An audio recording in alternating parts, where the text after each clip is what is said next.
My cousin Rachel's wedding was exactly what you'd expect from the Turner family: excessive, showy, and designed to remind everyone of our status in Boston's social circles. The reception was held at the most expensive hotel in the city, where guests were currently competing to prove who had the most impressive job title. Vice President at Morgan Stanley, Uncle James announced proudly, adjusting his brioni tie. Made partner at Sullivan & Cromwell, Cousin Mark added, champagne sloshing slightly as he gestured. Then the attention turned to me. "And Sarah, darling," Aunt Patricia's voice dripped with false concern, "still working from home with your little, what do you call it?" "The Turner Foundation," I supplied, smoothing my simple black dress, costly but understated, unlike the flashy designer wear surrounding me. "Right, your foundation," Cousin Rachel snickered from her bride's seat. "Didn't you start that after leaving Goldman? Such a brave career change." The implied air quotes around brave were clear to everyone. In Turner family language, it meant foolish, disappointing, possibly insane. Leaving a prestigious banking job to start a charitable foundation? Unforgivable. "Still working in your pajamas?" Uncle James chimed in, earning appreciative laughs. "Must be nice to have all that free time." I sipped my champagne, thinking about the 16-hour days I'd been pulling lately, reviewing grant applications and coordinating with financial institutions. About the meetings with corporate boards, the late-night calls with international partners, the complex web of investments and aid programs I'd built over the past 3 years. "How do you even make money?" Rachel's new husband asked, clearly trying to understand how I afforded my seat at this very expensive wedding. Before I could answer, a tall man in an impeccably tailored suit approached our table. I recognized him immediately: James Wilson, head of corporate lending at First Boston Bank. "Miss Turner," he said, nodding respectfully. "Do you have a moment? The board reviewed your proposal this morning." The table fell silent. Uncle James's fork paused halfway to his mouth. "Of course," I replied, standing. "Please excuse me." "The Foundation's grant program," Wilson continued as we stepped away, but still within earshot of my family, "it's exactly what these struggling companies need. Your innovative approach to corporate rescue funding." "Sarah's foundation?" I heard Rachel whisper. "What is he talking about?" "The first transfer will be tomorrow," Wilson was saying. $50 million for the initial phase. The Turner Foundation's grant will save at least 30 companies in the New England region alone." Dad, who had been unusually quiet during the previous conversation, stopped laughing. His face showed the first flicker of uncertainty I'd seen since I'd left Goldman Sachs. "50 million? Uncle James sputtered from behind us. I smiled, thinking of all the family dinners where they'd question my choices, mocked my vision of combining profitable investment with social impact. "Perfect," I told Wilson. "And the Anderson manufacturing situation?" "Your emergency funding arrived just in time," he confirmed. 2,000 jobs saved. The press release goes out Monday. The silence from the family table was becoming deafening. Anderson Manufacturing was one of the largest employers in Boston, and owned by my father's oldest friend. Sometimes the best revenge is served with a side of social impact. The wedding reception's carefully maintained atmosphere of wealth and status was cracking. I could feel eyes following me as Wilson and I discussed the details of the foundation's latest initiatives. Every mention of millions in funding, every reference to major companies and banking institutions, landed like small explosions at the family table. "The governor's office called this morning," Wilson continued, pulling up documents on his tablet. "They're very interested in expanding the foundation's small business programs statewide." Rachel's new husband choked on his champagne. His family owned several struggling small businesses in the area. "We'll need to coordinate with local banks," I replied, making notes on my phone. "Set up a meeting with the regional directors next week?" "Already done. They're eager to partner with the Turner Foundation after seeing the results in Connecticut." Mom appeared at my elbow, her social mask slipping slightly. "Sarah, darling, perhaps you could explain. That is, your father and I weren't aware." "Aware that I've built one of the largest corporate rescue foundations on the East Coast?" I smiled. "Funny how that happens when you stop listening to your daughter 3 years ago." Wilson's phone buzzed. "Excuse me, Miss Turner.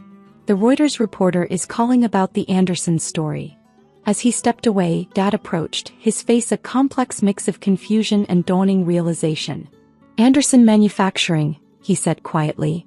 "Jack Anderson called me last week talking about a miracle save. Some anonymous foundation stepped in with emergency funding and a restructuring plan." "That was you. The same foundation you called a hobby at Christmas," I confirmed. "We specialize in saving companies that traditional banks won't touch. Companies like Anderson's, which employs half your golf club members, by the way." Aunt Patricia edged closer, suddenly very interested. "But Sarah dear, how did you— that is, the resources required. Remember when I left Goldman?" I turned to face the growing crowd of relatives. Everyone assumed I was running away from success. Actually, I was running toward something better. I took my bonus, my contacts, and my understanding of corporate finance and built something new. "A charitable foundation?" Uncle James scoffed, but his voice lacked its usual certainty. "A hybrid," I corrected. "We provide emergency funding to viable companies that just need time to adapt. Take equity stakes. Help them modernize. The profits go back into the foundation, funding more rescues. The Anderson deal alone," Wilson added, rejoining us, "will return about 200% on investment over 5 years. All of which the foundation will use to save more companies, more jobs." Rachel's perfect bridal makeup couldn't hide her shock. But you work from home." "Sometimes," I agreed. "Usually when I'm on calls with Europe or Asia. Our partnership with the World Bank keeps me busy across time zones." "World Bank?" Dad's voice was barely a whisper. I pulled up the foundation's latest annual report on my phone, displaying pages of numbers that made Uncle James's banking salary look like pocket change. "Would you excuse me?" I said, noting another message from Wilson's team. "The Tokyo office is calling about a potential rescue in Singapore." As I walked away, I heard Rachel's new husband frantically whispering to his father about their family business's cash flow problems, and whether the Turner Foundation accepted applications for assistance. Sometimes success isn't measured in corner offices and designer labels. Sometimes it's measured in jobs saved and companies rebuilt. And sometimes working from home means running an empire in your pajamas. The rest of the wedding reception took on a distinctly different tone. Relatives who had been dismissing my little foundation were suddenly very interested in discussing corporate finance and social impact investing. Even Rachel managed to stop talking about her honeymoon long enough to ask about grant applications. I was reviewing a proposal on my tablet when Dad pulled up a chair beside me, looking older than I'd ever seen him. "The Anderson deal," he said quietly. "Jack told me the foundation that saved his company insisted on keeping worker benefits and pensions intact. Most investors would have stripped those first." "That's why we're not most investors," I replied, still reading. "Healthy companies need healthy workers. It's not charity, it's good business." $300 million in the first round of funding, he mused, clearly having done his homework. "The Turner Foundation, you kept the family name." I finally looked up, because I believed in what it could mean. Not just old money and social status, but actual impact. Real change. Mom appeared with fresh champagne, her earlier embarrassment replaced with something that looked like pride. "Tell us," she said softly. "Tell us what you've really been doing these past 3 years." So I did. I told them about the late nights building financial models that combine profit with purpose. About the first rescue deal, a small manufacturing company in Rhode Island that now employed twice as many people as before. About the network of banks, investors, and corporations who'd come to see the foundation as a new model for corporate rescue. Last month, I pulled up more figures. We saved a tech company in Seattle. Used our equity stake to prevent a hostile takeover that would have moved thousands of jobs overseas. The stock price tripled. "And the profits?" Uncle James asked, drawn into the conversation despite himself. "Fund the next rescue. And the next. We're not a charity. We're a perpetual engine for corporate transformation." Wilson returned with more papers for me to sign.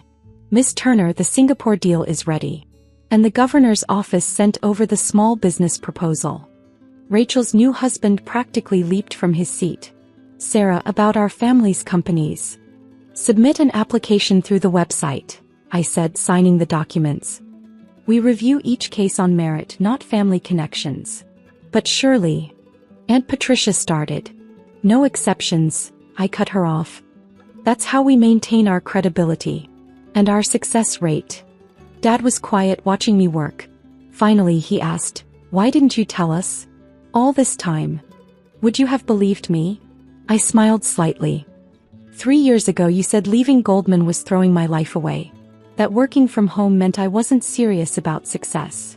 I was wrong, he admitted, the words clearly difficult for him. The foundation's board meets next week, I said, gathering my things. We're reviewing candidates for new directors. People who understand both finance and social impact. He straightened, years of corporate instincts kicking in. Are you suggesting? I'm suggesting that the Turner name could mean something different. Something better. I stood up. The meetings at my home office. Business casual, no need for banker suits. In your pajamas? Mom asked, but this time there was no mockery in her voice. Actually, I grinned. I usually wear yoga pants when I'm saving companies. As I left the reception, I heard Uncle James explaining to his banking friends how he'd always supported my innovative approach to corporate finance. Rachel was Googling the foundation on her phone, probably calculating how she'd never actually meant those snide remarks about my career. But what mattered most was Dad's expression as he read the foundation's mission statement on his phone. Transforming corporate rescue through sustainable impact investment. The next week he showed up at my home office in khakis and a polo shirt, ready to learn a new way of doing business. Mom brought coffee and actually asked questions about our investment strategy. Sometimes the best way to change minds is to change the world. And sometimes the most powerful thing you can do is prove that success doesn't need corner offices or designer suits. It just needs purpose, vision, and maybe a really good pair of yoga pants.